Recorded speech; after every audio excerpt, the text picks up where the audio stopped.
Kalaulah kamu ni mari nak ambil pitih ni kerana sesak kau gapo kau, hak sebenarnya demi Allah bukan sesak tu yang aku bimbang terhadap kamu. Sesak aku tak usih, sesak. Tetapi hak aku bimbangnya iaitu dunia diperluaskan kepada kamu, yang ini dibuka dunia kepada kamu, yang ini diberi kekayaan kepada kamu, kekayaan dunia kepada kamu, seperti mana diberikan kepada orang sebelum kamu, maka kamu berlomba-lomba. Itu sifat manusia lah, sifat manusia. Apabila nampak hak sedap sani, hak sedap, hak menarik, hak suka, maka akan berlomba-lomba. Apabila berlomba-lomba, lupalah akan tanggungjawab yang sebenarnya. Lupalah tanggungjawab yang sebenarnya mari ke dunia ni. Sebagaimana orang-orang dulu pun sudah terbiasa manusia dah berebut. Pasal apa berebut? Pasal hak dunia ni sedikit. Hak dunia ni sedikit. Kalau akhirat tak ada berebut dah. Dalam syurga tidak ada berebut. Wa tulhikum, dan akan melalaikan kamu seperti mana harta benda dunia ini telah melalaikan orang-orang dahulu. Serupa aja, serupa.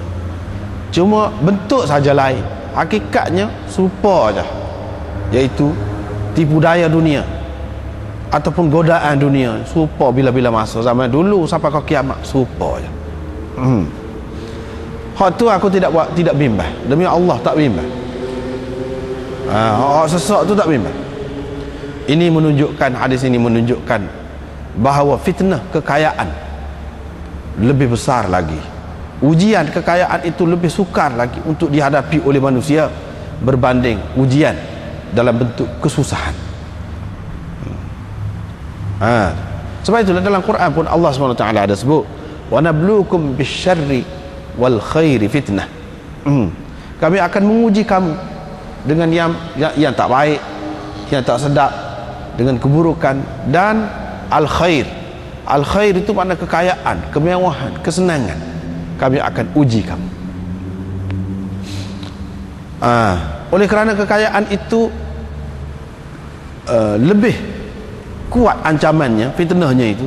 Sebab itulah Nabi SAW dalam hadis ini kata begini, bukan kefakiran, kepapaan yang aku bimbang terhadap kamu, tetapi aku bimbang begini-begini. Walaupun kepapaan dan kemiskinan itu bahaya juga, tak kena gaya, boleh jadi orang rosak juga akidah. Bukan rosak dunia gitu saja tak,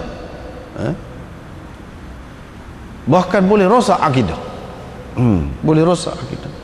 Kadang-kadang orang-orang yang tidak kuat iman boleh bertukar agama kerana miskin, tetapi kaya ni tidak tukar agama pun, dia jadi lupa. Terutama hak Nabi SAW tidak bimbang kepapaan tu, maknanya dia kira sahabat-sahabat dia ni, hak dia berasa tidak bimbang tu terhadap sahabat-sahabat dia. Sahabat dia ni imannya kuat, kalau apa-apa, kalau sesak tak apa. Maknanya ke mana-mana pun sahabat dia kuat pun, godaan kalau dalam bentuk kemewahan ni boleh jadi tidak berapa sedap lah tu. Ini nak menggambarkan hak kesenangan itu lebih kuat lagi ancaman dia berbanding hak susah, walaupun kita mengambil kira sahabat sekalipun, apatah lagi orang lain. Apatah lagi orang lain.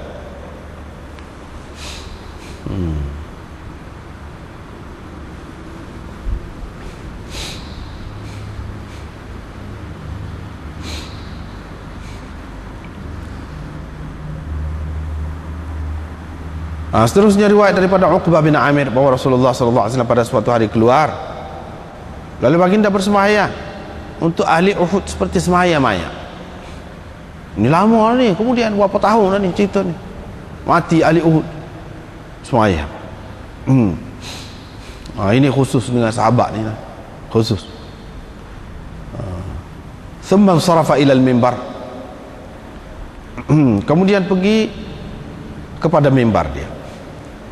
Jadi sembahyang ni sembahyang mana? Sembahyang dekat Uhud tu kah? Pada mimbar, usung pergi mimbar sana kah? Ke lagu mana? Tu banyaklah perbincangannya. Secara ringkasnya kita kata ni tidak, dia sembahyang di masjid dia, member tu duduk dalam masjid, tapi sembahyang tu macam sembahyang raib lah, sembahyang jauh. Ini setelah beberapa tahun berlaku. Jadi, tapi orang lain tak ada buat, tak boleh buat lagu ni setelah lama gini, mau ni bertahun-tahun nak sembahyang mayat pula tak ada tu. Apalagi ahli Uhud tu adanya orang-orang yang mati syahid dulu tak sembahyang pun, mana sekarang dia nak sembahyang pula. Ini maknanya ulama mengatakan ini khusus dengan Nabi SAW saja. Orang lain tak ada buat.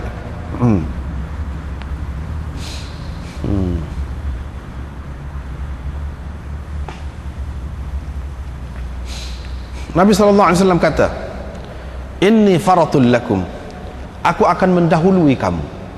Yang ni sama-sama pun aku duduk depan. Terutamanya di akhirat besok, pada mahsyar besok, aku akan berada di hadapan kamu dan aku akan menjadi saksi kepada kamu. Tak apalah, terutamanya sini lepas dia semaya ni lebih ditujukan kepada ahli Uhud itu, hak mati perang Uhud.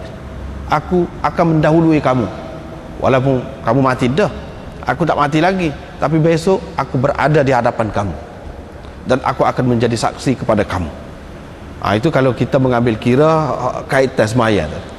Kalau kita mengambil kira umum, maknanya Nabi SAW menjadi saksi kepada kamu, sahabat, hak lain-lain semua sekali lah, sahabat ada hak mati dalam perang Uhud ataupun hak masih hidup lagi pada ketika itu. Itu umum lagi. Peringkat yang kedua.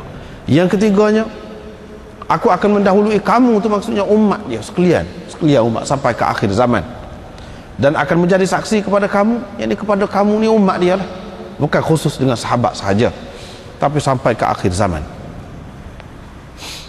Yakni aku akan mengenali kamu dengan tanda-tanda ataupun dengan alamat-alamat yang khusus yang aku tahu. Tak usah duduk wayak lah, duduk di negeri mana, hujung negeri mana pun, di zaman bila pun, apabila duduk di pada mahsyar tu, aku akan kenal melalui tanda-tanda.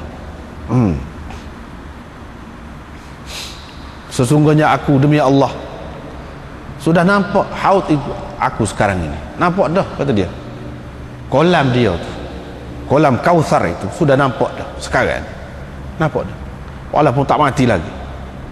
Ini menunjukkan daripada sinilah ulama-ulama mengatakan bahawa semua benda-benda ini, surga, neraka, kolam Kautsar, gapo ni semua ni ada dah, sudah ada dah. Kalau tidak, nampak macam mana?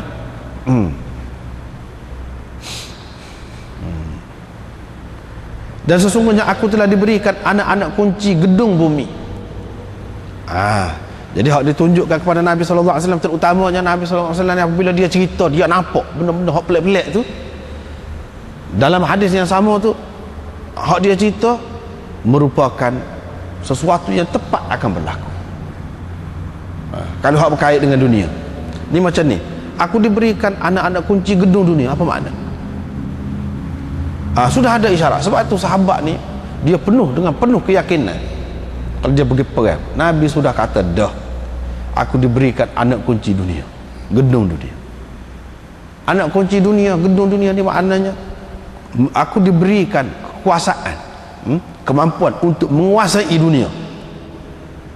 Sebab yang menguasai dunia ni pada kerajaan yang memerintah, barulah yang menguasai gedung-gedung kekayaan dia tu, barulah boleh menguasai minyak, boleh menguasai gas, boleh menguasai sumber-sumber alam yang lain lagi. Tidak dikuasai oleh orang perseorangan tu, waktu tu mana-mana negeri pun dikuasai oleh pemerintah. Maknanya aku diberi anak kunci untuk memerintah dunia.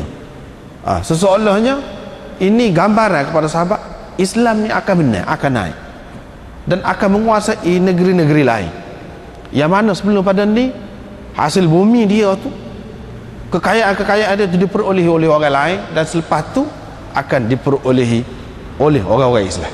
Orang Islam akan dapat. Maksud aku tu, zaman Nabi SAW tak nampak sangat lagi. Di zaman Sayyidina Umar, di zaman Sayyidina Uthman, di zaman Sayyidina Ali, di zaman Sayyidina Muawiyah dan seterusnya, nampak jelas hak Nabi SAW kata tu, rata habis. Tempat negeri-negeri yang besar-besar tu dikuasai oleh orang Islam.